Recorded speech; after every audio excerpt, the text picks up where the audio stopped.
16 hours into a double shift, and my hands wouldn't stop shaking. Not from fatigue, though God knows I was running on fumes and the dregs of break room coffee that tasted like burnt rubber. My body had that hollow feeling, the kind that settles in after too many trauma calls and not enough sleep. I stripped off my paramedic uniform in the cramped locker room, trading it for jeans and a faded gray t-shirt that had seen better days. The October chill had already worked its way into the aging building, and I grabbed my jacket before heading out. 28 years old, and still driving a 1998 Ford pickup that coughed more than it purred. The engine turned over on the third try, and I pulled out of the station parking lot at exactly 11:15. Most nights I took the highway home, added maybe 10 minutes but avoided the sketchy industrial district on the south side. Tonight, though, my electric bill was 3 weeks overdue, and the reminder notice had been particularly threatening. 10 minutes meant 10 minutes I could spend unconscious instead of behind the wheel. The drizzle started 2 blocks into my shortcut, fine enough that it seemed more like mist than actual rain. Chicago in autumn. The streetlights grew sparser as I navigated deeper into the warehouse district. Most of the buildings abandoned or converted into storage facilities that nobody visited after dark. My headlights cut through the darkness, illuminating cracked pavement and the occasional piece of trash tumbling across the road. Then I saw the orange glow. My foot hit the brake before my brain fully processed what I was seeing. 40 meters ahead, flames licked upward from an overturned sedan, the vehicle resting on its roof like some massive dead beetle. Black smoke mixed with the drizzle, creating an oily haze that reflected the fire's light. The Mercedes emblem was still visible on what remained of the rear panel. Every instinct screamed at me to keep driving. Call it in, sure, but this wasn't my jurisdiction, wasn't my shift, wasn't my problem. I had a personal kit in my truck bed. The one I'd put together myself after the department's budget cuts meant we couldn't always count on adequate supplies. My hand reached for my phone. That's when I heard it. A sound that cut through the crackling fire and my better judgment. A child crying. I was out of the truck before I'd made a conscious decision. Kit in one hand and flashlight in the other. Heat hit me like a physical wall as I got closer, and I could smell gasoline mixing with burning rubber and something worse. The driver's side was crushed inward, the man inside clearly beyond help.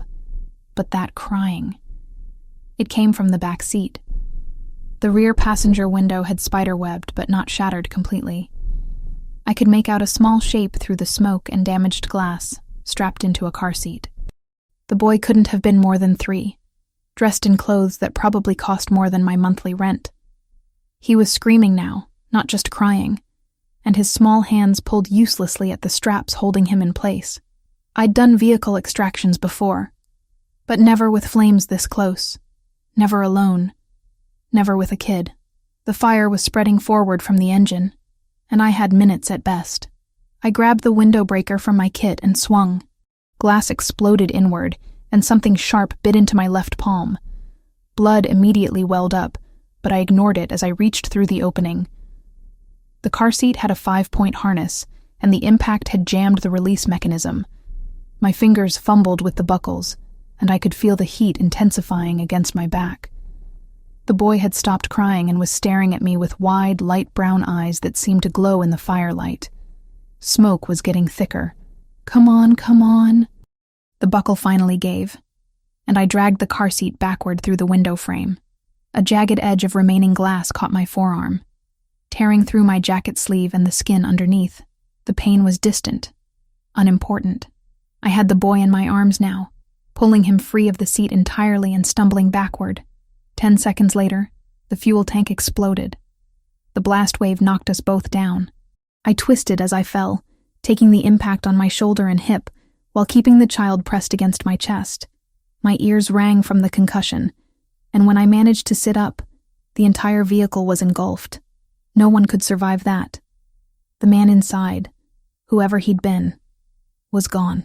The boy in my arms had gone silent, but his eyes were open and tracking. I did a rapid assessment by the light of the burning car, checking his pupils, feeling for obvious injuries. Bruising on his left shoulder where the harness had held him. Minor abrasions on his face. But his breathing was clear. No wheezing, no signs of smoke inhalation beyond what we'd both just inhaled. He'd been lucky. Impossibly lucky. I carried him back toward my truck, putting distance between us and the fire. My hands were really shaking now, adrenaline catching up with me. I set him down on the tailgate and wrapped my jacket around his small frame. He was watching me with an intensity unusual for such a young child. Not crying anymore, but clearly in shock. My phone came out on autopilot, dialing 911 even as I kept one hand on the boy to make sure he didn't slide off the tailgate. The dispatcher's voice was tinny and distant through the ringing in my ears. I gave her the location, described the scene, mentioned the deceased driver and the surviving child. She started to ask more questions, but I cut her off. The boy's lips moved, and I had to lean in close to hear him. His voice was barely a whisper, small and uncertain. Noah. He said it again, a little stronger. Noah. Your name? I asked, and he nodded. I started humming without thinking about it. Some half-remembered lullaby my mother used to sing. Noah's breathing began to even out, his small body relaxing incrementally. I kept one eye on the fire, making sure it wasn't spreading to anything else, and one on the child. The emergency operator was still talking in my ear when I heard the engines. Not fire engines. Not yet, though those sirens were approaching from the distance. These were different. Heavier. 3 black SUVs materialized out of the industrial darkness, like sharks scenting blood, moving fast but controlled. They formed a perimeter around the burning vehicle and my truck, and men started emerging before the engines had fully shut off. Armed men. Suits and firepower, moving with military precision. I put myself between them and Noah instinctively, even though it was probably useless. My heart, which had started to slow down, kicked back into overdrive. An older man approached with his hands slightly raised, palms out, maybe 55. Gray threading through dark hair, with the bearing of someone who'd spent time in uniform. His eyes went from me to Noah and back again, and something in his expression shifted. Relief, maybe. Or assessment. We're family, he said. His voice was calm but urgent, like he was trying not to spook a wounded animal. The boy's family. There was an attack. We need to secure him immediately. I didn't move. Prove it. He could have tried to take Noah by force. They outnumbered me and outgunned me, and we all knew it. Instead, he pulled out his phone with slow, deliberate movements and turned the screen toward me. The photo showed him standing next to a tall man in an expensive suit, both of them smiling at the camera.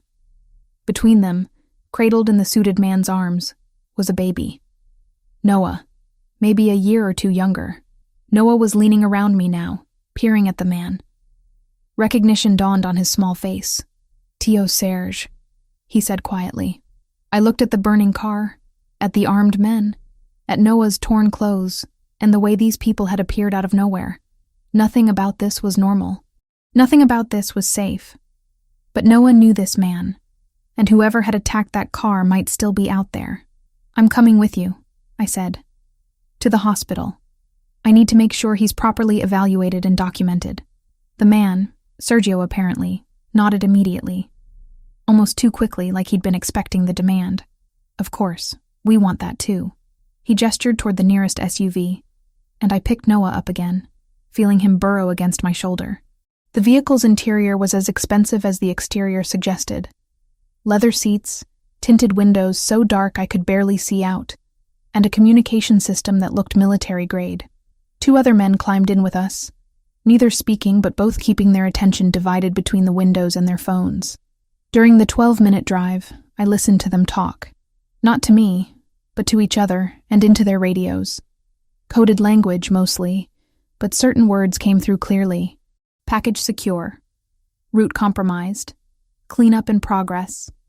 Boss en route. They were coordinating something much larger than a simple hospital visit, moving pieces on a board I couldn't see. Noah had gone quiet against me, his breathing deep and even. Exhaustion or shock. Probably both. I kept my injured hand pressed against my thigh, trying not to bleed on the leather. My forearm throbbed in time with my heartbeat, and I could feel the cut on my palm every time I shifted position. The hospital they took us to wasn't a hospital. Not really. Private medical facility. The kind that catered to people who valued discretion as much as treatment. We went in through a side entrance. No waiting room, no intake desk. Just a private elevator that opened directly into what looked like a luxury suite that happened to have medical equipment in it. A doctor in expensive-looking scrubs appeared immediately, taking Noah from my arms with practiced efficiency. She was gentle, but thorough, examining him under bright lights while murmuring reassurances. Noah watched her but didn't cry, which seemed like a good sign. Sergio touched my elbow lightly. "The boss wants to thank you personally. He's on his way. Please let me have someone look at your injuries while we wait." I started to argue that I was fine, that I just needed to know Noah was okay, and then I could leave. But my head felt light, and when I looked down, I realized my jeans were soaked with blood from my hand. More than I'd thought. More than was probably good. "Okay," I said. "Okay." They led me to another room, similarly appointed, and I sank into a chair that probably cost more than my truck. A nurse appeared with supplies, and I let her take my hand, let her clean and examine the wound. She worked in silence, efficient and professional, and I found myself staring at the ceiling and wondering what exactly I'd just walked into. My alarm screamed at 6 a.m, and I seriously considered calling in sick for the first time in 3 years. Everything hurt. My palm throbbed with each heartbeat, the stitches pulling tight whenever I flexed my fingers. My shoulder had a massive bruise forming where I'd hit the pavement, and my back felt like I'd been in a car accident myself. But rent was due in 8 days, and I was already short by $200, so I dragged myself out of bed, showered carefully around my bandages, and headed to the station. Kevin took one look at me and raised both eyebrows. "You look like hell." "Thanks. You always know just what to say." I poured coffee that looked like motor oil and tasted worse, doctoring it with enough cream and sugar to make it drinkable. "That accident last night," he said, leaning against the counter with his own mug. "Cops came by early this morning, asked a bunch of questions about the report you called in. Then they left and said the case was closed. Mechanical failure. Driver lost control. No evidence of foul play." I wrapped both hands around my cup, feeling the heat seep through despite the bandage on my left palm. "That's what they're calling it." He shrugged. "I'm just telling you what they told me. My advice? Forget about it. You did good pulling that kid out, but whatever else was going on there, it's not our business." Sound advice. I should have taken it. Instead, I spent the entire shift replaying every detail, analyzing the way those SUVs had appeared within minutes, the military precision of Adrian's security team, the careful way he'd spoken about business rivals and territorial disputes, the fragments of conversation I'd overheard in the vehicle. None of it matched the story the police were selling. 2 days later, a delivery arrived during my afternoon shift. The courier asked for me specifically, handing over an arrangement so large I had to carry it with both arms. White lilies, dozens of them, elegant and fragrant. The card was simple, handwritten in script so perfect it looked like calligraphy. Gratitude eternal cannot be expressed in words, but I begin trying. AC Sarah, one of the other paramedics, leaned over my shoulder to read the card. Well, who's AC? Nobody. Just someone I helped. She grinned. Nobody sends flowers like that for just helping. That's I want to get in your pants flowers right there. I shoved her away, but my face was burning.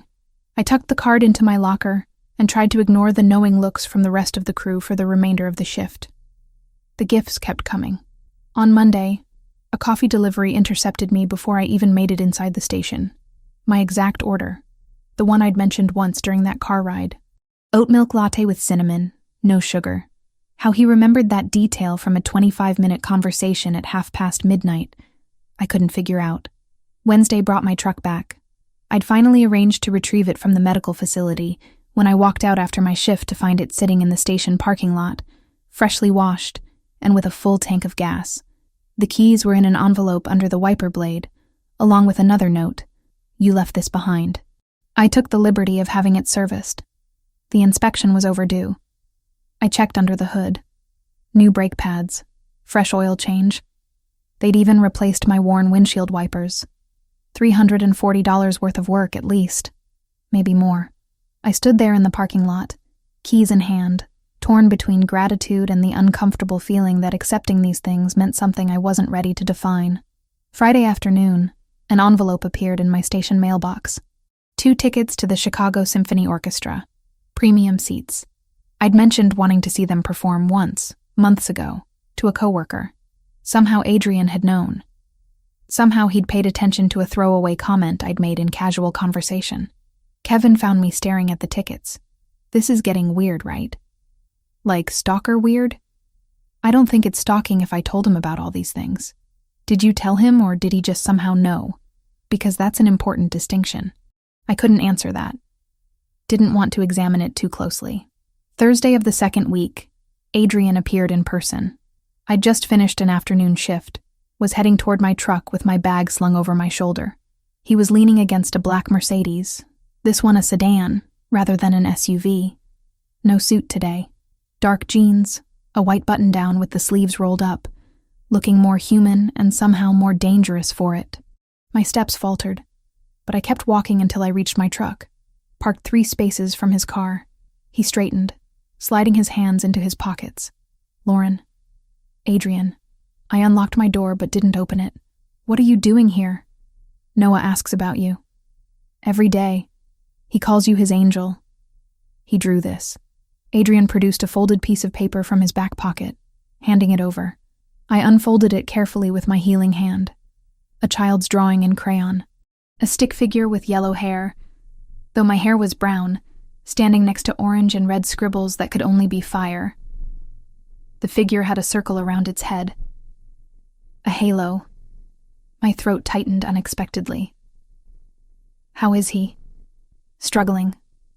Nightmares. His therapist suggested that seeing you again might help. Let him confirm you're real, that you're safe. Help him process the trauma. Adrian shifted his weight, the first uncertain gesture I'd seen from him. I'm asking if you'd be willing to have lunch with us. Saturday. Somewhere public, wherever you'd feel comfortable. I should have said no.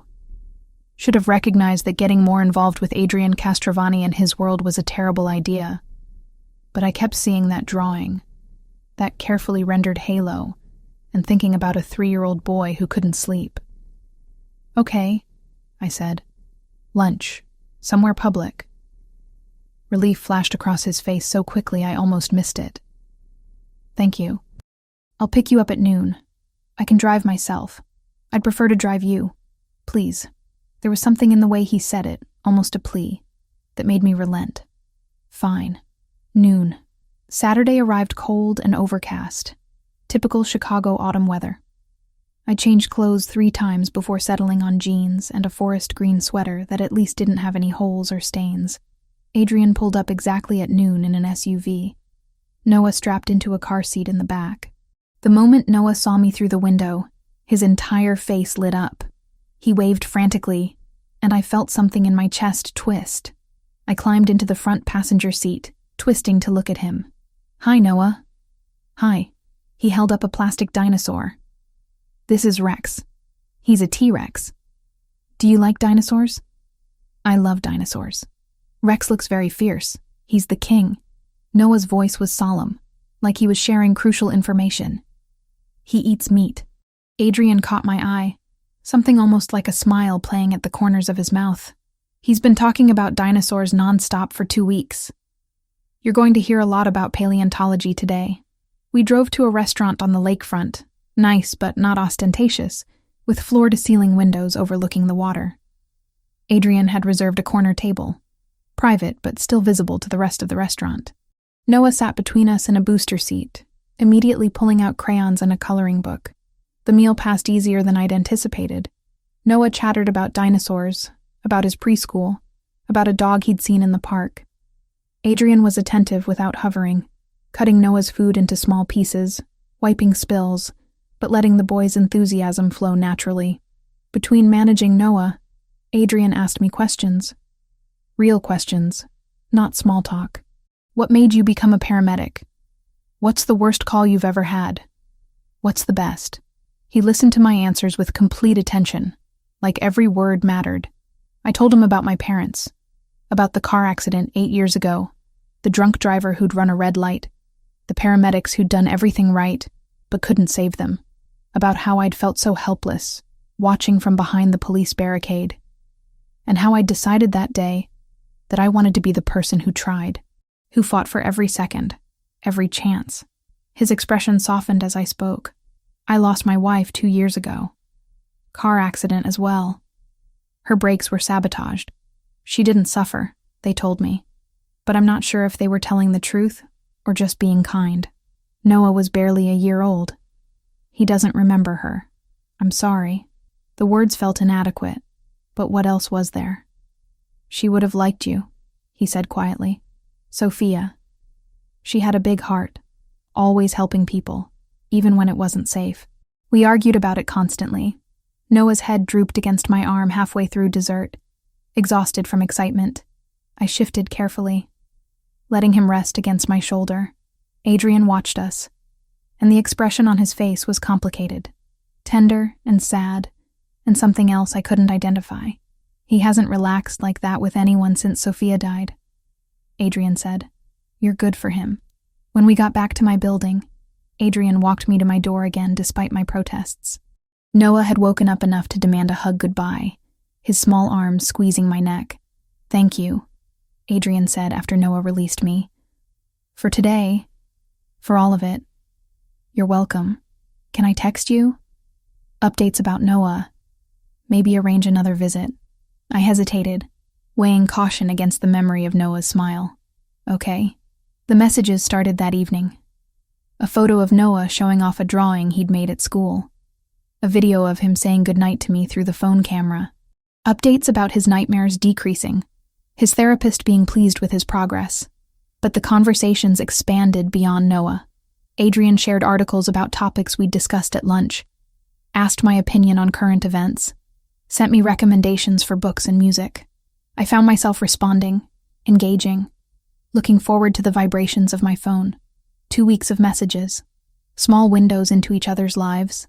I learned he preferred scotch to wine, that he'd wanted to be an architect before inheriting his father's business, that he read military history before bed.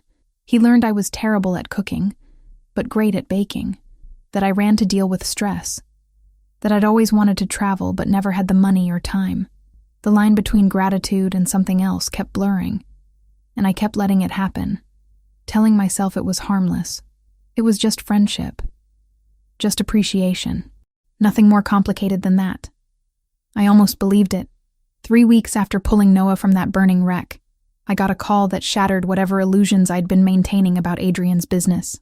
The dispatch came through at 11:40 on a Saturday night. Reported shooting at a warehouse in the industrial district. I recognized the address immediately.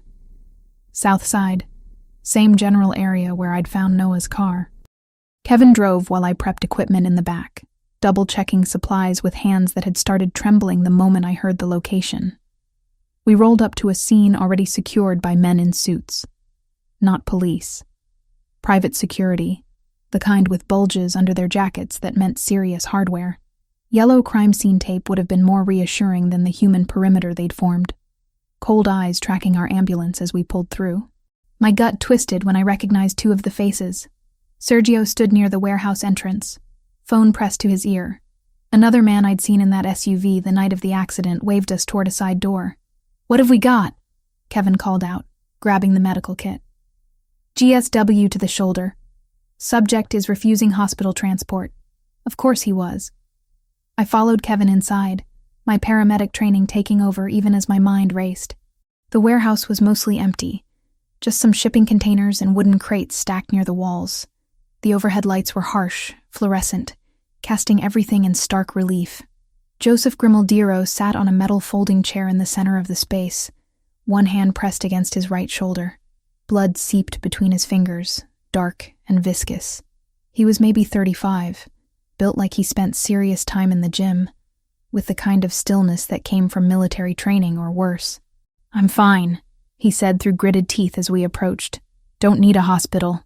Let me be the judge of that. I snapped on gloves and knelt beside him, gently moving his hand away from the wound. Entry wound high on the shoulder, missing the major vessels and bone by maybe an inch. Lucky. Incredibly lucky. You're going to need more than a Band-Aid for this. Just stop the bleeding and wrap it. I've had worse. I bet he had. Kevin handed me gauze pads and I worked efficiently, packing the wound to control the hemorrhage. While my hands moved on autopilot, my ears picked up fragments of conversation from the men scattered around the warehouse. Albanians are getting bold. That's 3 hits in 2 weeks. Vincent needs to verify his contacts. Someone's feeding them information. Boss wants lockdown protocol on all primary properties. No exceptions. Albanians. Hits. Boss. The words clicked together like puzzle pieces I'd been deliberately ignoring. Business rivals, Adrian had said. Territorial disputes. Clean euphemisms for violence and organized crime. For exactly the kind of world that had left Joseph bleeding in a warehouse at midnight. You're going to need antibiotics, I told Joseph, securing the bandage with medical tape. And this should be stitched properly. At least let me take you to the facility where they treated Noah. Something flickered in his expression at the boy's name. Recognition. Maybe respect. You're her. The one who pulled him out. Yeah. And right now I'm the one telling you this wound needs proper medical attention. He looked past me to where Sergio had appeared. The older man nodded once, and Joseph sighed. Fine. But no public hospital. Wouldn't dream of it, I muttered. Kevin and I packed up our equipment, and I was acutely aware of eyes following us all the way back to the ambulance. I climbed into the passenger seat and stared straight ahead as Kevin pulled away from the warehouse. That was weird as hell, Kevin said once we were several blocks away. Those weren't cops. No, they weren't. Lauren. His voice was serious now, concerned. Whatever those people are into, you need to stay away from it. I know you helped that kid, and that was a good thing. But this? He gestured back toward the warehouse. This is dangerous. I know, but knowing didn't make it simpler. I went home after our shift ended, showered, and sat on my bed with my phone in my hands for 20 minutes before I finally typed out a message. We need to talk. In person. Adrian's response came within 60 seconds. Where and when? We met the next afternoon at Millennium Park, in the open where there were tourists and families, and enough witnesses that I felt safe. Adrian arrived alone, dressed down in jeans and a leather jacket that probably cost more than my monthly salary. He looked tired, shadows under his eyes that hadn't been there during our lunch by the lake. We walked along the path in silence for a few minutes before I found the words. I need you to be completely honest with me. No more careful phrasing. No more business rivals and territorial disputes. I need the truth. He stopped walking, turning to face me. Behind him, the Chicago skyline rose against an overcast sky. You were at the warehouse last night. I was. I treated one of your men. I heard them talking about Albanians and hits and lockdown protocols. I crossed my arms, less from cold than from the need to hold myself together. I'm not stupid, Adrian. I've suspected for a while now what you're involved in. But after last night, I can't pretend anymore. What do you want to know? Everything. The truth. All of it. He looked at me for a long moment, something like resignation crossing his features. Then he started talking. My father built an organization over 30 years. We control territory, offer protection to businesses, mediate disputes that the police won't or can't handle. We collect fees for these services. We have rules, codes that we don't break. No drugs. No human trafficking. No prostitution. My father believed in honor, and I've maintained that standard. He paused, jaw tightening. But yes, there's violence. When someone challenges our territory, when they threaten the people under our protection, we respond. Sometimes lethally. So you're the Mafia. The word felt strange on my tongue. Too Hollywood, too dramatic, but accurate. That's what people call us. I call it being responsible for 300 families who depend on our organization for their livelihoods, for keeping neighborhoods safe that the city has abandoned. It's not clean, Lauren. It's never clean, but it's what I inherited when my father died 5 years ago, and I've tried to do it with as much integrity as the life allows. The attack on Noah, the man who died protecting him, that was this Albanian organization? Yes, they're trying to move into our territory. Take what we've built. Marco died because he was in the way. Noah almost died because he's my son. His voice roughened on the last words. And now you're in danger too. Just by association. That stopped me. What? You've been seen with me. With Noah. You're in my phone records, my security logs. If the Albanians want to hurt me, they'll look for weak points. People I care about. He took a step closer, and I could see the fear beneath his controlled exterior. I can distance myself completely if that's what you want. I'll understand. Noah will understand eventually. I don't want you in this world, Lauren. But I also can't seem to stay away from you. And that makes me selfish and dangerous to you both. I processed his words, feeling the weight of them.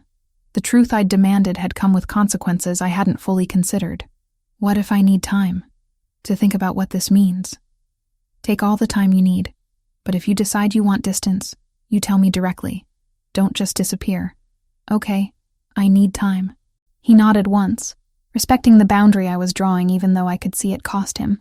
My number doesn't change. Call if you need anything, or if you just want to talk. I walked away from him in that park, my mind spinning.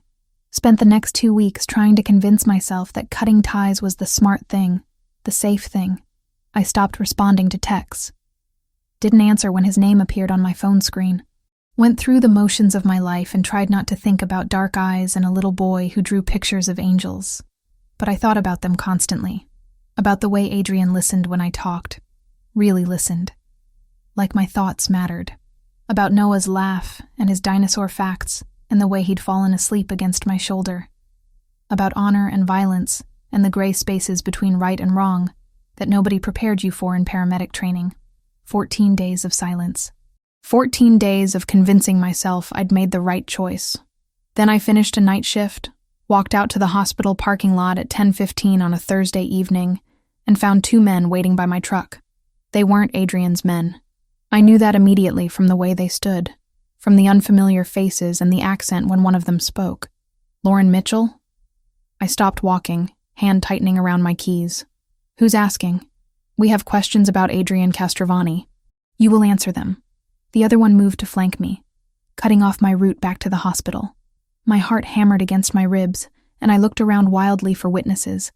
The parking lot was nearly empty, poorly lit, designed for function rather than safety. I don't know what you're talking about. Don't play stupid. Where does he keep the boy? What routes does he use? What properties does he own that aren't in public records? I don't know anything. I barely know him. The first man took a step closer, and I could smell cigarettes and something sharper. Danger. We know you spent time with him. With his son. You will tell us what we want to know. I opened my mouth to scream. The second man's hand clamped over my face, rough palm muffling the sound. The other grabbed my arm, twisting it behind my back hard enough to send pain shooting through my shoulder. My keys clattered to the pavement. This was happening. This was really happening. Terror flooded my system, followed by a surge of pure rage. I brought my heel down hard on the instep of the man holding me, felt the impact through my boot. He grunted but didn't let go. I thrashed, trying to break free, trying to make enough noise that someone, anyone, would notice. Then headlights swept across the parking lot.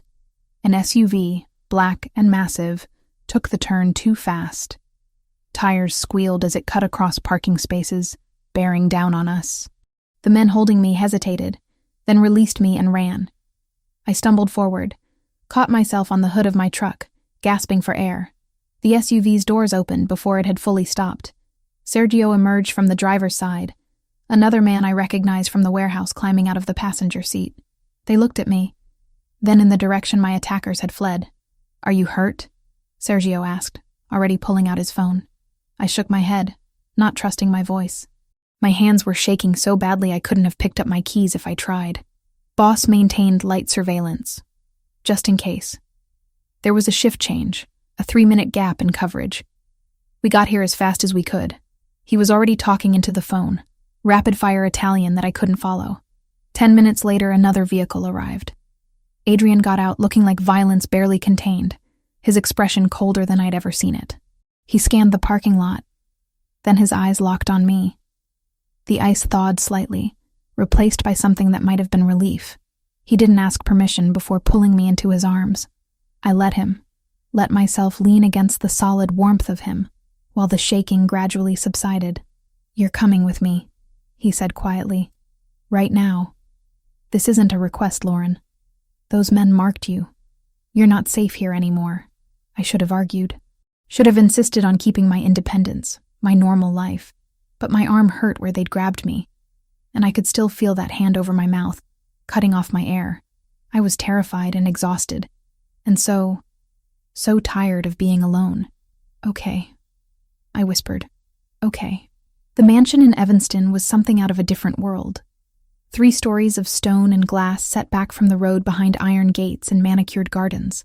Security checkpoints at the entrance, guards stationed at intervals around the property, cameras mounted discreetly at every angle.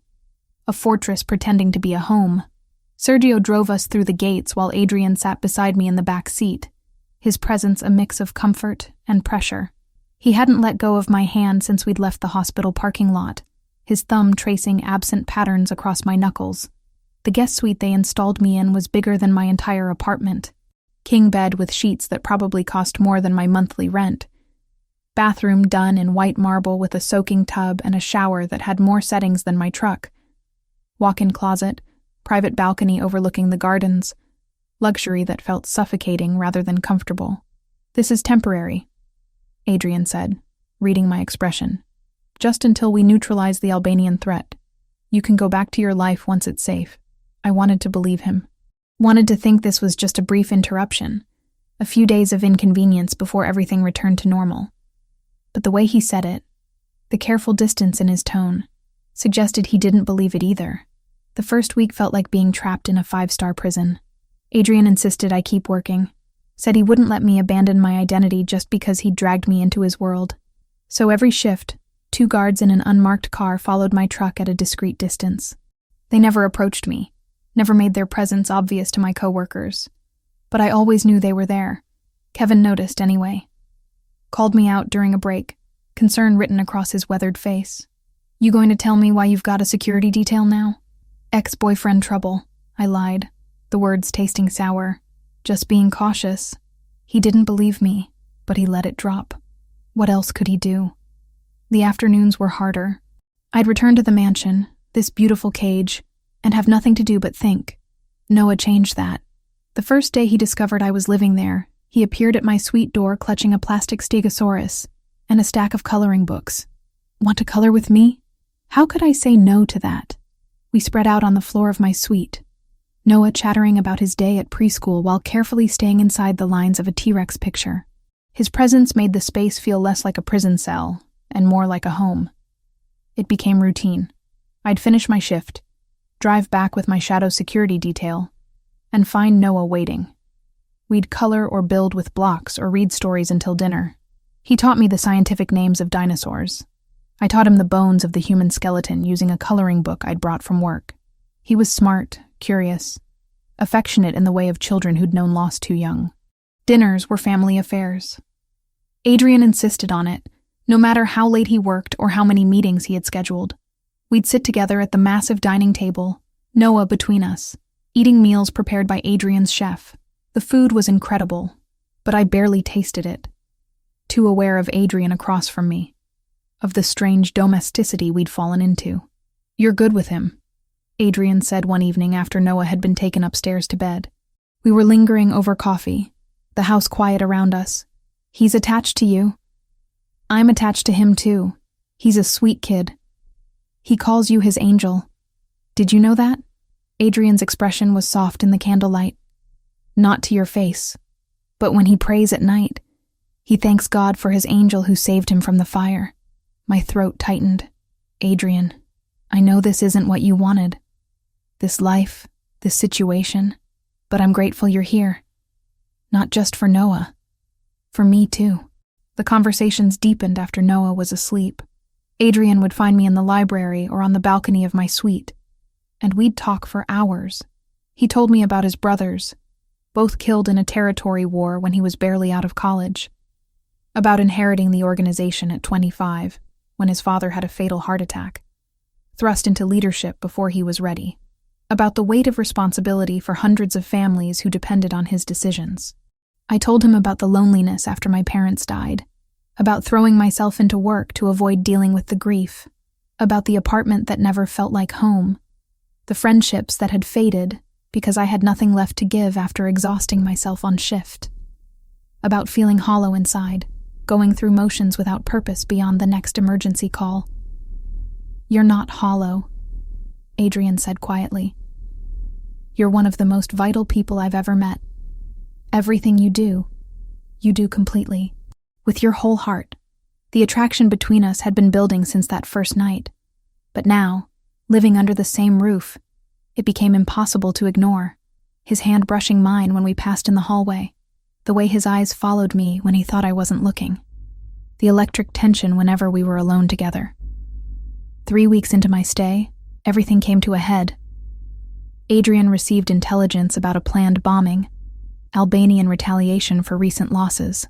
He wanted to move me to a rural property, even more isolated, even more removed from my life. I snapped. "I'm not a chess piece you can move around the board whenever it's convenient." We were in his study, the door closed, and I'd never seen him rattled before. But now his control was cracking, frustration bleeding through. "I'm trying to keep you alive. I didn't ask for this. I didn't ask to be watched constantly, to have my every movement tracked, to live in this beautiful cage where I can't even walk to the corner store without an armed escort." "Then what do you want?" He was in my space now, close enough that I had to tilt my head back to meet his eyes. "Tell me what you want, Lauren, because I'm trying to figure out how to keep you safe while respecting your autonomy, and I'm failing at both. I want to know why I'm really here." My voice came out steadier than I felt. "Is this just about protection? About keeping me safe until the Albanian threat is over? Or is this about something else?" "You know it's about something else." His voice dropped, rough and honest. "You've known since the beginning. Then say it. Stop dancing around it. Say what this is." "I can't stop thinking about you."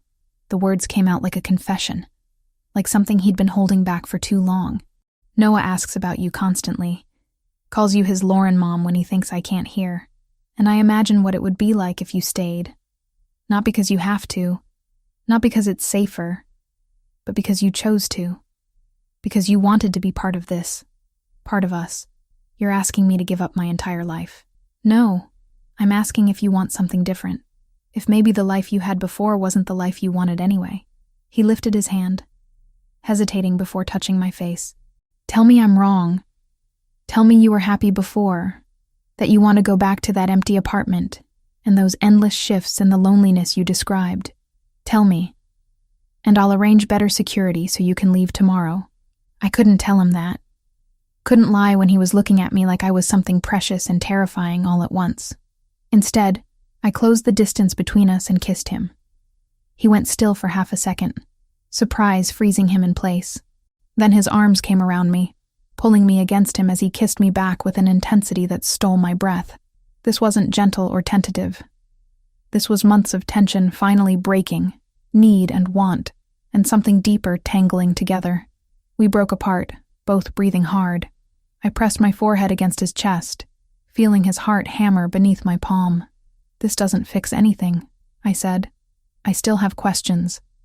I still don't know if I can accept all of this." "I know." His hand moved through my hair, tender despite the desperation I'd felt in his kiss. "But it's a start." That night changed things between us. We didn't sleep together, not yet, but the boundaries had shifted. He'd kiss me goodnight after Noah went to bed. I'd find excuses to touch him, small points of contact that both of us seemed to crave. The mansion started feeling less like a prison and more like a possibility, but I couldn't quite surrender to it. Couldn't let go of the part of me that insisted this was temporary, that I'd go back to my real life eventually. I held something back, kept a piece of myself protected, because trusting completely felt like stepping off a cliff, with no idea if anyone would catch me. Adrian seemed to understand. He didn't push, didn't demand more than I was ready to give, just kept showing up, kept being patient, kept proving with actions rather than words that this thing between us was real. Noah noticed the shift. Children always do. One afternoon while we were building a block tower, he looked up at me with those light brown eyes so much like his mother's. Are you going to stay forever? The question hit me harder than it should have. I don't know, buddy. That's complicated. But you want to stay? He wasn't letting it go. Small face serious. Because I want you to stay. Daddy's happier when you're here. He smiles more. I pulled him into a hug, feeling tears prick my eyes. We'll see, okay? But no matter what happens, I care about you very much. Okay. He seemed satisfied with that non-answer in the way only children can be, immediately returning his attention to the block tower. Can you hand me the blue one? That evening, after Noah was asleep, Adrian found me on the balcony of my suite. He wrapped a blanket around my shoulders against the November chill and stood beside me, both of us looking out at the garden lights. Noah asked if I was staying forever, I said. What did you tell him? That I didn't know, that it was complicated. I turned to face him. Was that wrong? It was honest. That's never wrong. He was quiet for a moment. For what it's worth, I hope you stay. Not just until this is over. I hope you choose this. Choose us. I'm trying to figure out what that even means. What choosing you means when your life is so different from anything I've ever known. It means being a family. Imperfect and complicated and sometimes dangerous, but family nonetheless. It means mattering to someone, having someone matter to you. He turned to me, and in the low light I could see vulnerability in his expression. I haven't let myself want anything beyond survival and duty for 2 years. You make me want more. I reached for his hand, lacing our fingers together. I'm scared. I know. So am I. He brought our joined hands up, pressing a kiss to my knuckles. But I'd rather be scared with you than safe without you. We stood there in the cold, holding on to each other, and for the first time since arriving at the mansion, I let myself imagine staying. Really staying. Not as a temporary guest, but as someone who belonged. The thought was terrifying and exhilarating in equal measure, and I wasn't ready to commit to it yet, but I was starting to see the shape of what it could be. This life that was being offered. Starting to think that maybe, just maybe, I wanted it. By week 5, I'd stopped thinking of the mansion as temporary housing. My clothes filled the walk-in closet. My toiletries spread across the marble bathroom counter. Noah had started bringing his homework to my suite automatically, spreading his papers across my desk while I reviewed medical journals. The 3 of us had fallen into rhythms that felt dangerously close to permanent. But the war with the Albanians wasn't going well. I could see it in the tension Adrian carried, in the late-night meetings that stretched past midnight, in the increased security protocols that had everyone on edge. They were always one step ahead, anticipating moves before they were made, hitting targets with precision that suggested inside information. I was reading in the library one afternoon when raised voices echoed from Adrian's study. The door was closed, but sound carried through the old house. I shouldn't have eavesdropped. Should have gone back to my suite, given them privacy. Instead, I moved closer to the study door. 3 warehouses in 2 weeks, Adrian. They knew exactly where to hit and when. That was Vincent Pellegrini, one of Adrian's lieutenants. I'd met him briefly at one of the dinners.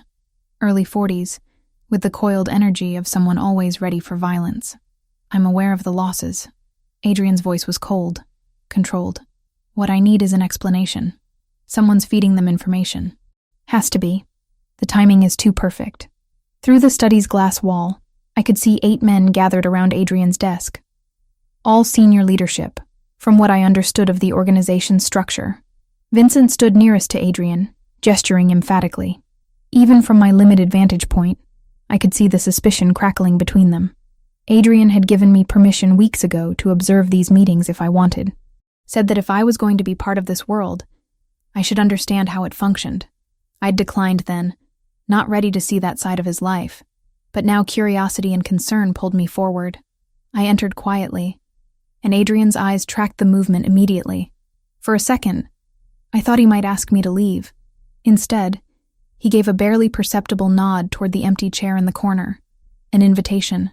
Vincent's behavior has changed over the past month, Adrian was saying. Arriving late to meetings, avoiding eye contact.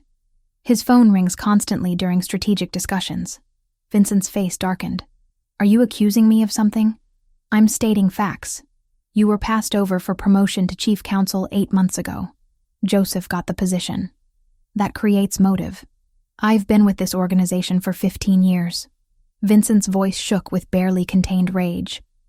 I've bled for it. Lost friends. Sacrificed everything. And you think I'd betray you over a promotion? I think people are complicated. I think resentment builds in ways we don't always recognize. Adrian's tone remained level, which somehow made the accusation more cutting.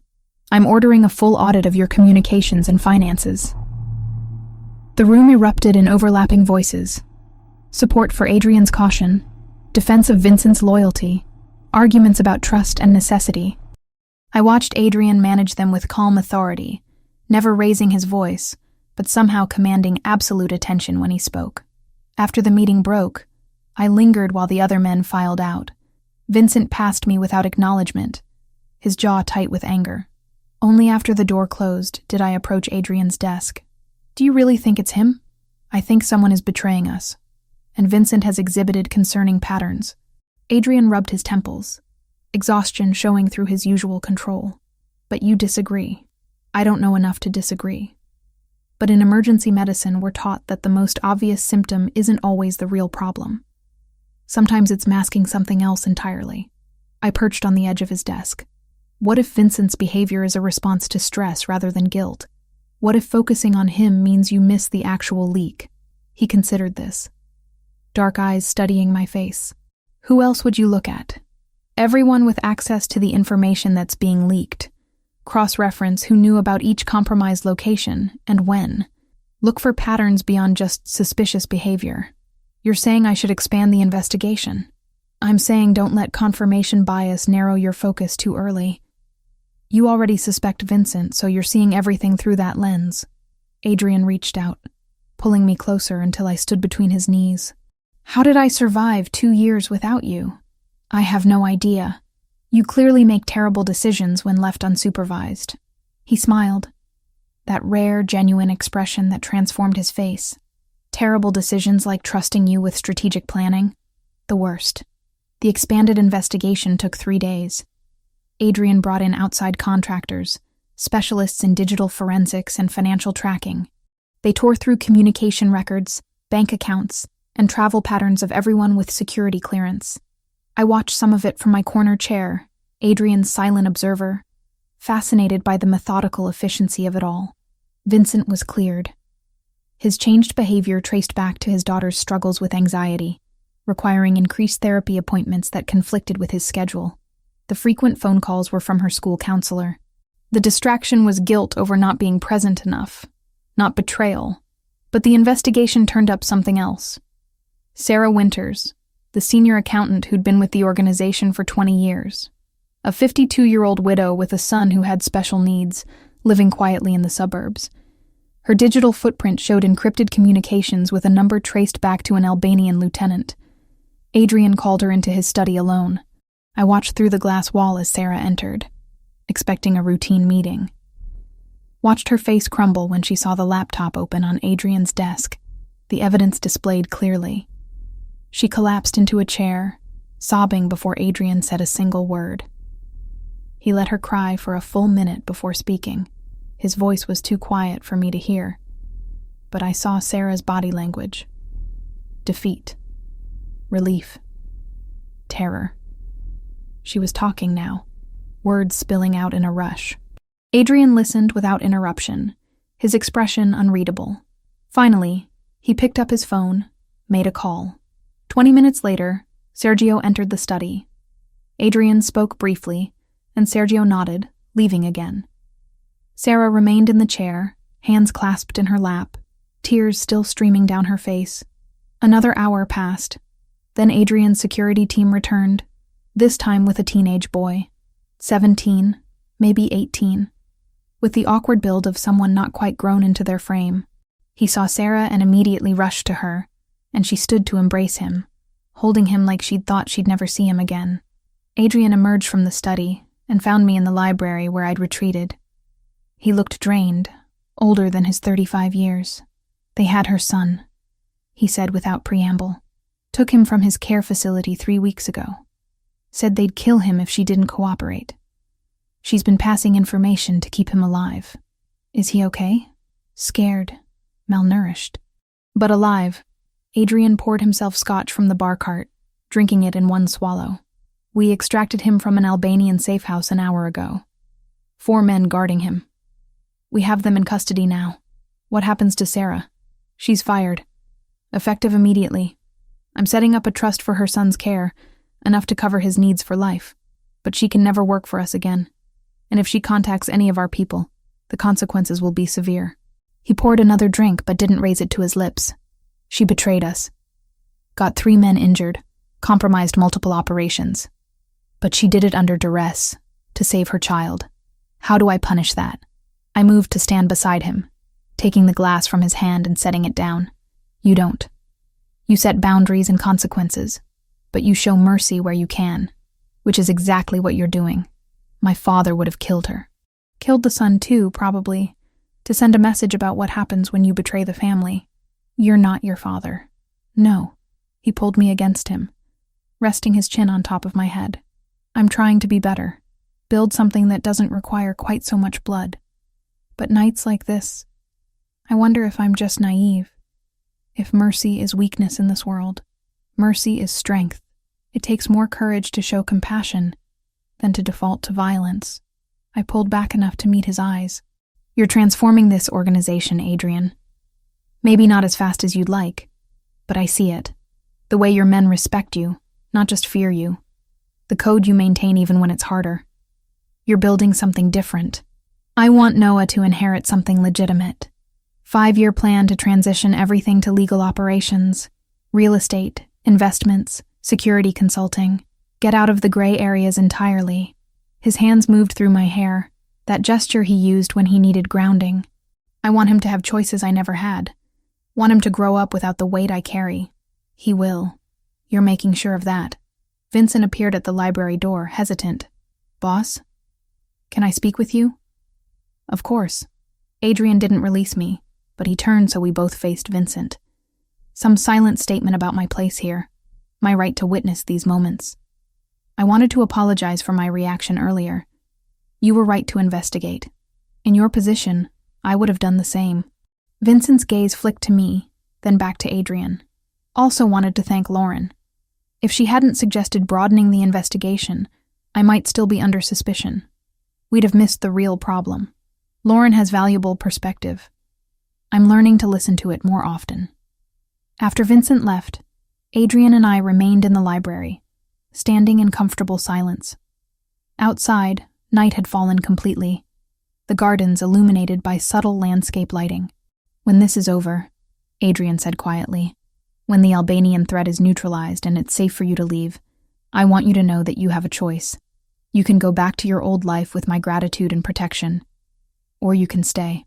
Not as a guest, not temporarily, as part of this family. As mine. The word sent heat through my chest. Mine. Possessive and intense, but also offering something I'd been missing for years. Belonging. Purpose. Home.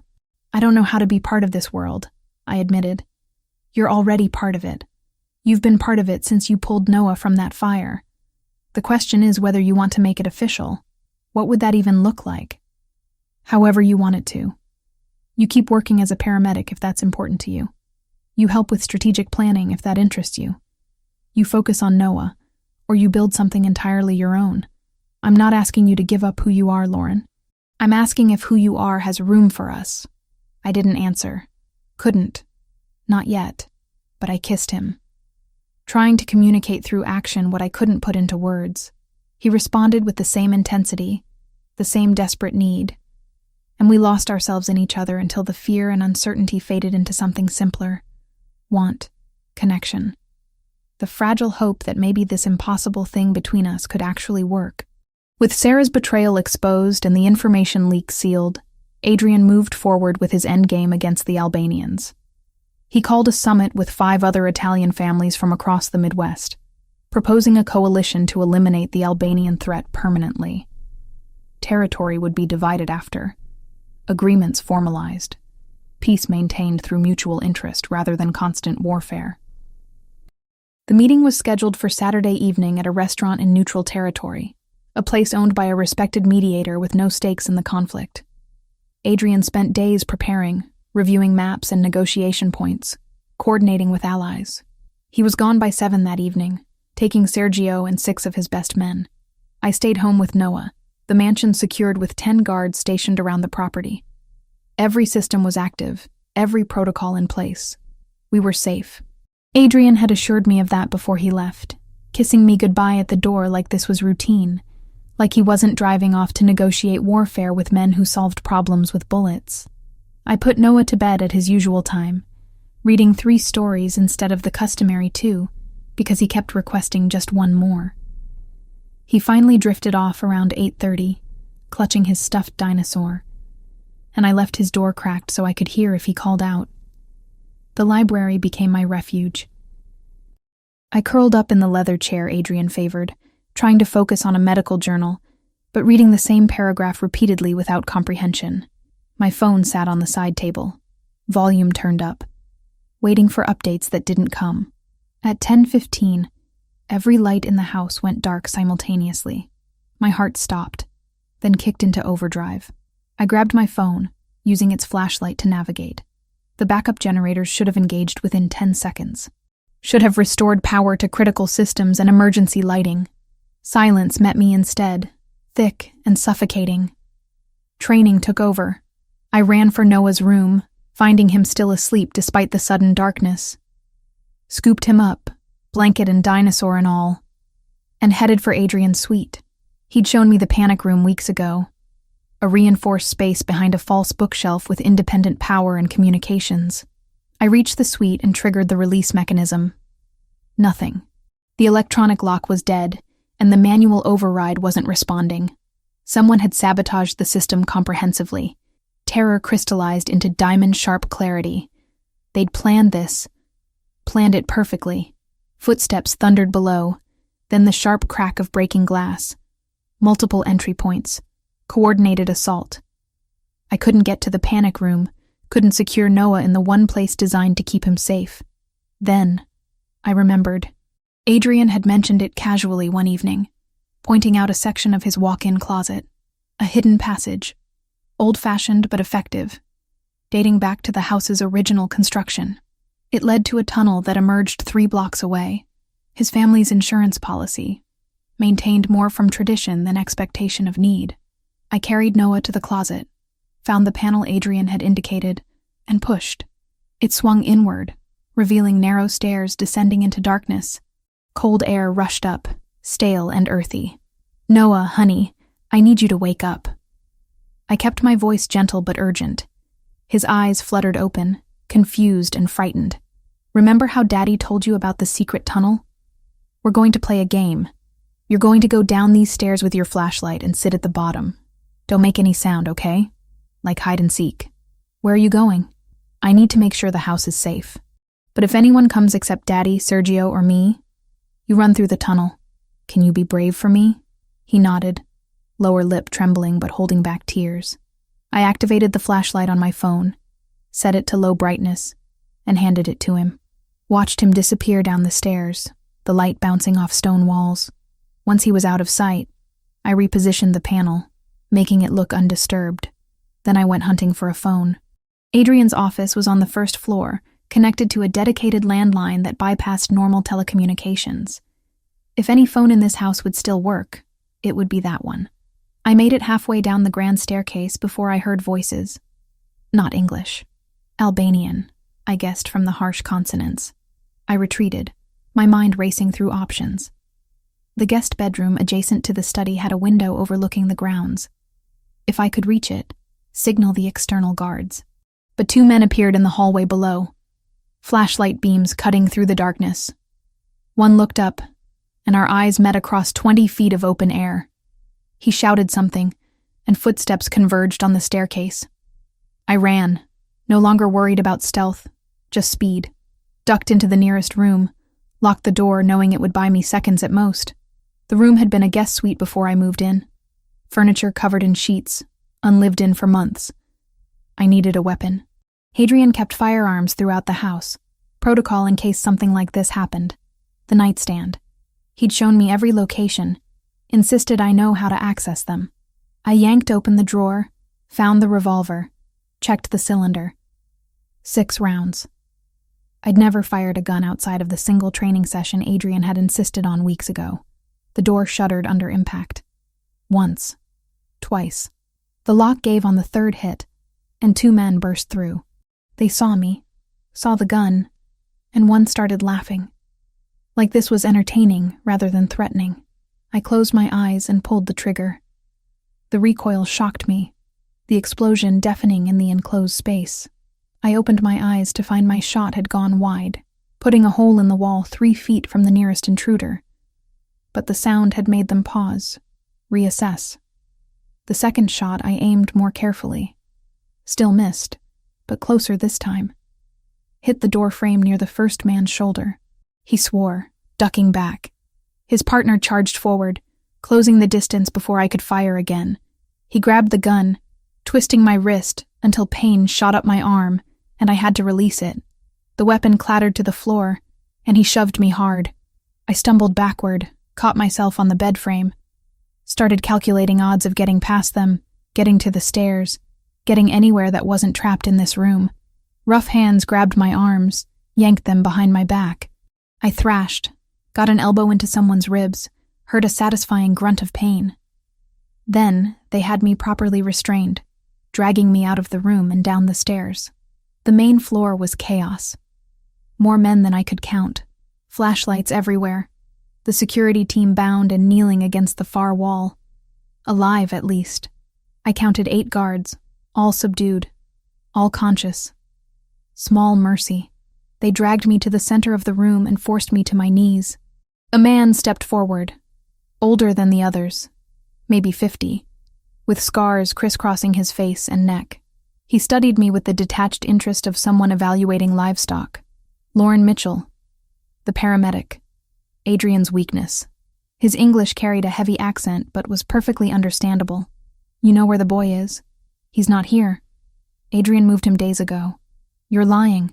The child sleeps here. We have surveillance. We know his schedule. He crouched in front of me, close enough that I could smell cigarettes and something medicinal. Tell me where he is, and I make this quick. Stay quiet, and we hurt you until you talk anyway. I don't know anything. He backhanded me, the impact snapping my head to the side. Blood filled my mouth, copper and thick. I spatted at his feet, earning another hit that made my vision blur. Castrovani took everything from us. Now we take everything from him. His organization, his territory, his son, his woman. Where is the boy? I stayed silent, using the pain to focus, to keep from breaking. They'd search the house eventually, find Noah in the tunnel. But every minute I bought him was another minute closer to potential rescue. Then headlights swept through the broken windows. Multiple vehicles, moving fast. The Albanians noticed too, sudden tension rippling through the room. The man in front of me stood, barking orders in his own language. The front doors exploded inward before anyone could respond. Adrian came through like a force of nature, gun drawn, 3 men flanking him.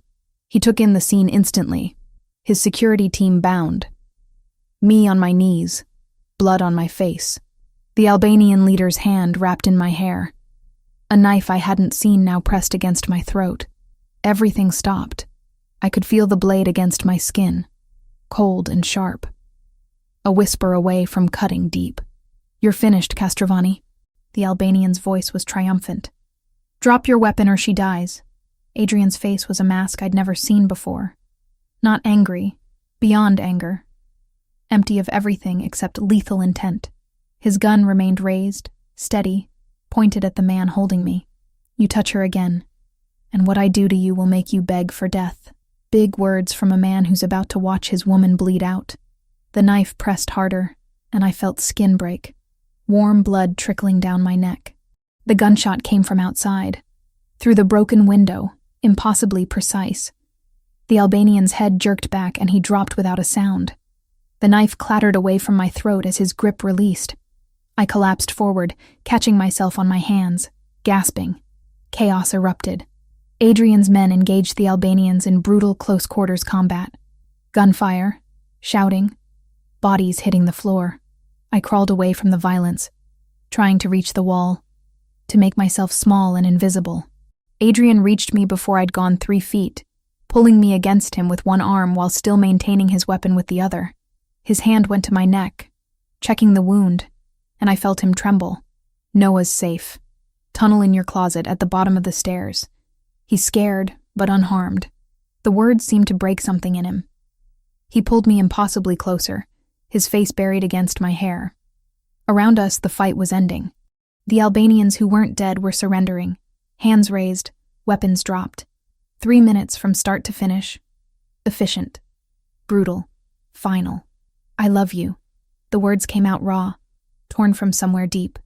I love you and I almost lost you and I can't, Lauren. I can't.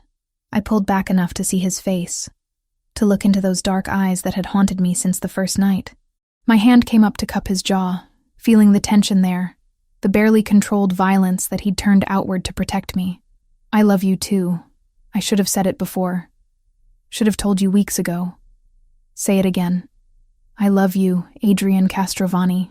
He kissed me then, desperate and fierce, tasting of fear and relief and promise. When we broke apart, Sergio was standing nearby, tactfully looking away. But I caught his expression before he schooled it. Approval. Maybe even joy. I'll get Noah, Sergio said quietly. Adrian nodded, not releasing me. We stayed there on the floor, surrounded by violence and aftermath, while Sergio disappeared upstairs. He returned minutes later with Noah, who was pale but composed, clutching his dinosaur. When he saw us, his composure cracked. He launched himself at Adrian, and I found myself in the middle of a 3-person embrace, Noah crying against his father's chest while Adrian murmured reassurances in Italian. Eventually we moved to the library, the only room in the house that hadn't been touched by the invasion. Adrian's men secured the premises, removed the bodies, attended to the injured guards. Police would be notified with the carefully edited version of events that Adrian's lawyers had perfected over the years. The story would be home invasion, defensive action. Investigation quietly closed. Noah fell asleep between us on the couch, exhausted by fear and relief. Adrian kept one hand on his son, the other laced with mine, like he needed to physically confirm we were both real and safe. It's over, he said quietly. The Albanian leadership is gone. The coalition voted unanimously for permanent peace accords. Territory division is signed. This war is finished. And us? Us is just beginning. He lifted our joined hands, pressing a kiss to my knuckles. If you still want it, still want this life. I looked at Noah sleeping peacefully despite everything, at Adrian's face showing every emotion he usually kept locked away, at the home we'd built in the midst of violence and uncertainty. This wasn't the life I'd imagined. Wasn't safe or simple or anything I'd thought I wanted, but it was real. And it was mine. And I was choosing it. I want it. I want this. I want you. His smile was brilliant and rare. Then you have me. All of me. For as long as you'll have me. That's going to be a very long time. Good. He kissed me again, gentle this time. A promise rather than desperation. Because I'm never letting you go. The week after the attack, Adrian refused to leave the mansion. Canceled every meeting, delegated every decision, and spent his days with us. He was different. The careful control he usually maintained had cracked, leaving something rawer underneath. He'd find me in whatever room I occupied, and just stand there, watching, like he needed visual confirmation that I was real and breathing. Noah noticed too. Asked me one afternoon while we colored, his small voice uncertain, if Daddy was okay. I didn't have a good answer. How do you explain to a 3-year-old that his father had almost lost everything that mattered and was still processing that terror? I went back to work 2 weeks later. Adrian wanted me to wait longer, but I needed the normalcy. Needed to remember I was more than just someone who'd survived violence. Kevin took one look at the fading bruises on my face and the bandage on my neck and didn't ask questions. Just said he was glad I was alive and handed me a coffee. My shadow security detail had been upgraded. 2 cars now instead of 1. 4 men instead of 2. They maintained their distance, but their presence was impossible to ignore. I'd stopped pretending this was temporary, stopped imagining a return to my old life of solo drives and empty apartments. The mansion became home in all the ways that mattered. I moved my belongings from the guest suite to Adrian's room without discussion. The transition so natural, neither of us commented on it. His closet held my jeans and his tailored suits. His bathroom counter overflowed with my products alongside his expensive cologne. We fell asleep tangled together and woke the same way. And it felt like breathing. Essential. Inevitable. Noah took to calling me Lauren Mom when he thought we weren't listening. I'd hear him talking to his stuffed animals, narrating elaborate dinosaur adventures where Lauren Mom saved the day. The first time Adrian and I actually heard it, we exchanged looks across the dinner table. That silent conversation married couples have, entire paragraphs communicated in seconds. That evening, after Noah was asleep, Adrian brought it up while we sat on the balcony, watching the garden lights flicker against November darkness. He wants to call you Mom. He asked me yesterday if it would be okay. My throat tightened. What did you tell him? That he should ask you himself. That names are important and should be chosen, not assumed. Adrian pulled me closer against the cold. But I told him I thought you'd say yes. You were right. The next morning, Noah crawled into bed between us at 6. Unusually quiet. I was barely awake, but I felt Adrian prop himself up on one elbow, giving Noah his full attention. Can I ask you something, Lauren? Always, buddy. Daddy said you get to decide if I can call you Mom. Do you want me to? He was studying his hands, shy suddenly in a way he rarely was with us. Because you do mom things. You read me stories and help with homework and make sure I eat vegetables. And you stayed when things were scary. That's what moms do. I had to blink hard against sudden tears. I would be honored if you called me Mom. His face lit up brighter than the garden lights, and he threw himself at me in a hug that knocked the remaining air from my lungs. Adrian was watching us with an expression so soft, so full of love, that it hurt to look at directly. 2 months passed in comfortable routine. Work, family dinners, weekend outings to the park or museum. Adrian made good on his promise to legitimize the organization. I sat in on meetings where lawyers discussed shell corporations and asset transfers, watching him dismantle decades of gray area operations and rebuild them as something legal. It was meticulous, complicated, and would take years. But he was committed. He also started involving me in strategic decisions, not the violent ones, the ones where bullets and blood were still unfortunately necessary, but the business negotiations, the territorial agreements, the long-term planning. My outsider perspective helped, he said, made him question assumptions and consider alternatives. Vincent approached me after one particularly contentious meeting, where I'd suggested a compromise nobody else had considered. He pulled me aside while Adrian was occupied, his expression serious. I wanted to thank you again, for clearing my name, for being exactly what he needed.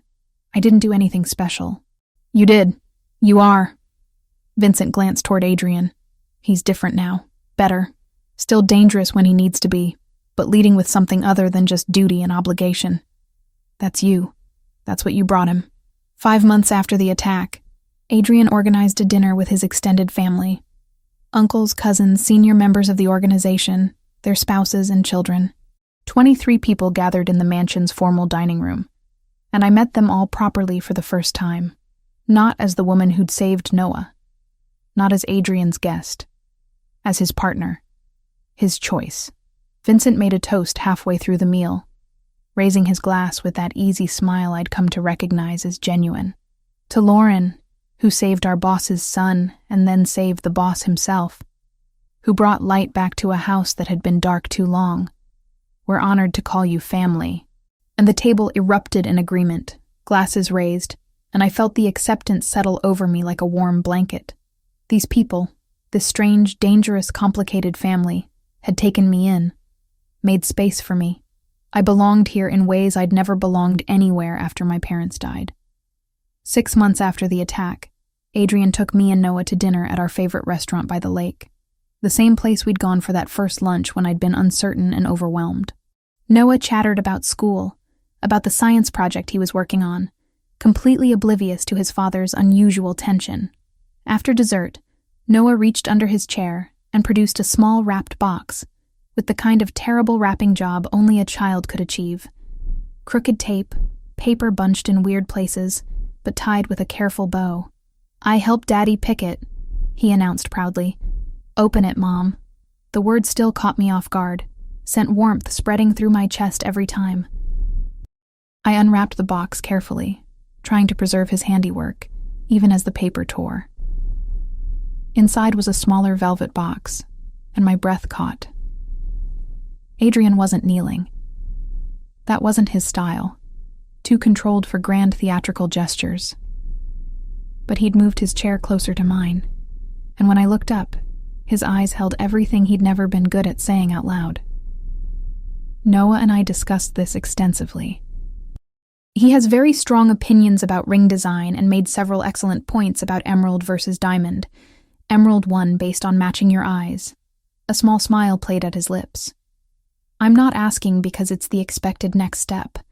I'm asking because 6 months ago, I almost lost you. And I've spent every day since then grateful I didn't. You're my choice, Lauren. Permanently. Irrevocably. If you'll have me.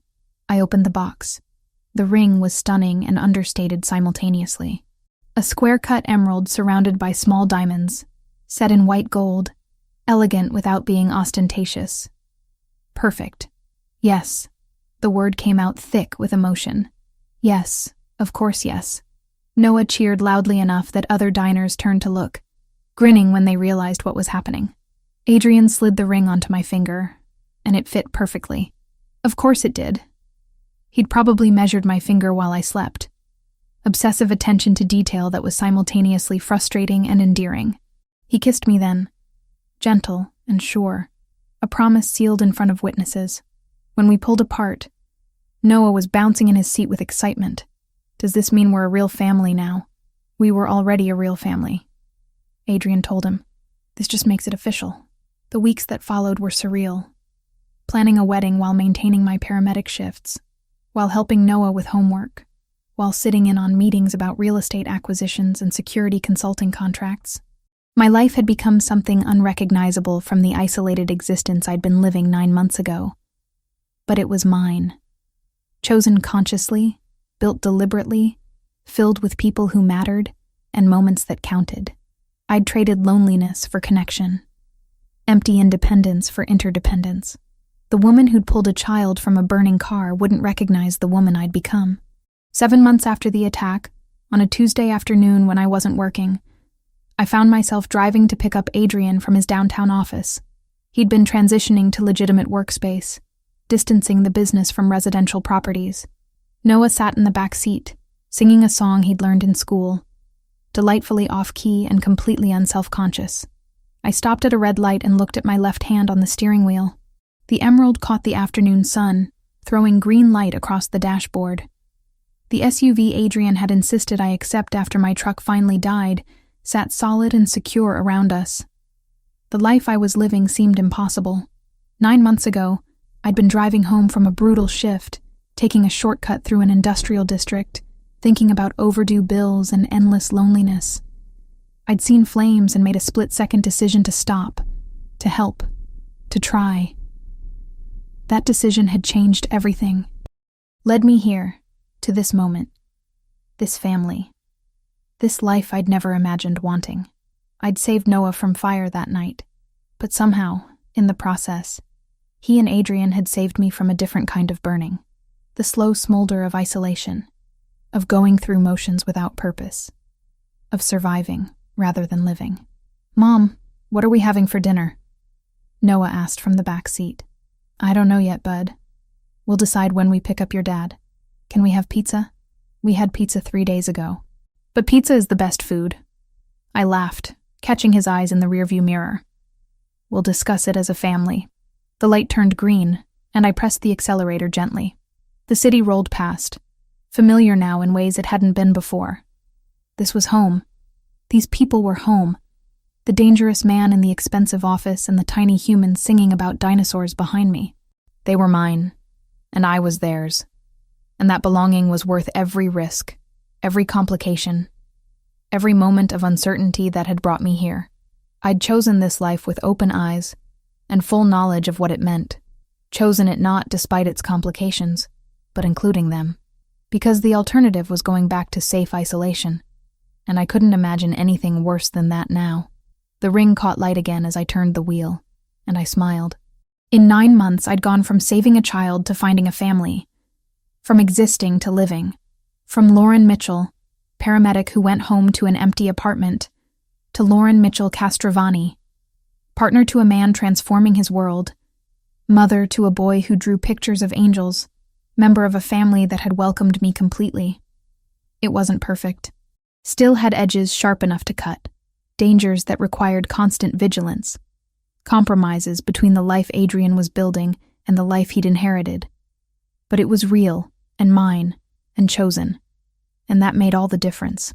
Noah started a new song, this one about sharks, and I joined in because that's what mothers do. Adrian would probably cringe when we picked him up, his careful control tested by our enthusiastic off-key performance. But he'd smile too, that rare, genuine expression he wore more often now. He'd kiss me hello and ruffle Noah's hair, and we'd argue good-naturedly about dinner. And it would be ordinary and extraordinary all at once. 9 months since fire and fate had intersected on a dark road. 9 months since a split-second choice had changed 3 lives irrevocably. I wouldn't take it back for anything. I wouldn't trade this beautiful, complicated, dangerous, loving reality for any amount of simple safety. Because this was home. This was family. This was exactly where I belonged.